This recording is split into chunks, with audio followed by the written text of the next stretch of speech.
Bonjour, bienvenue dans la série sur les échecs. Donc, cette partie a été jouée par Bilek contre Bronstein dans un match Hongrie-URSS en 1955. Le trait est au noir. Ici, les noirs ont besoin de la case E5 pour leur cavalier. Mais celle-ci est couverte par le pion D4.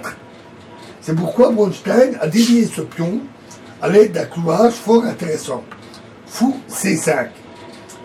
Alors, après, si les blancs jouaient D prend C5, alors les noirs joueraient cavalier E5, dame G3, tour D3, dame H4, dame prend C5,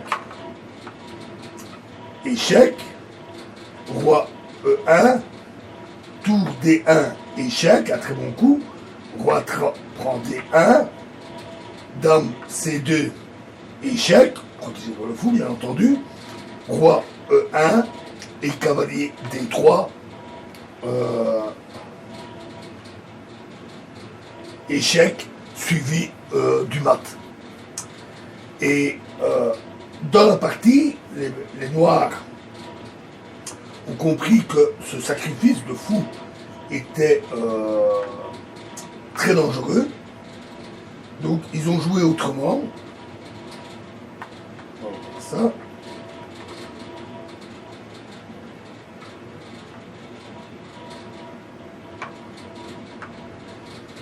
Donc après fou C5 qui cloue le pion.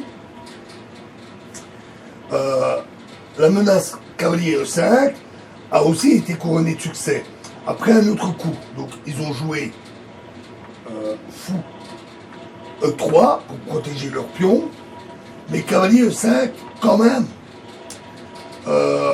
Et après D prend E5, c'est tour D3, le fou est cloué, doublement cloué.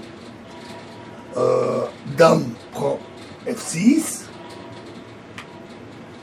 dame prend F6, échec, E prend F6, tour prend E3, tour B en C1, fou B6, fou F3, fou E4.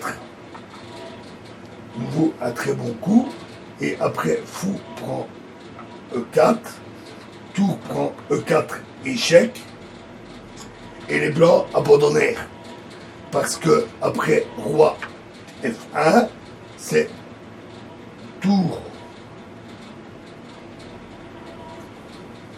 prend H2,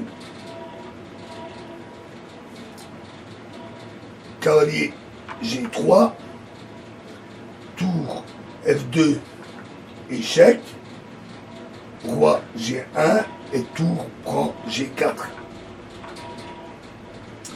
Et les noirs, les blancs sont condamnés. Donc voilà, une très belle manœuvre de Bilek, de Bronstein, pardon. Alors, dans la prochaine vidéo, nous quittons cette histoire de déviation par clouage, qui n'est pas des plus fréquentes, hein, mais ça peut arriver, on vient le voir, et on verra le mécanisme de déviation par prise d'une autre pièce. Je vous remercie.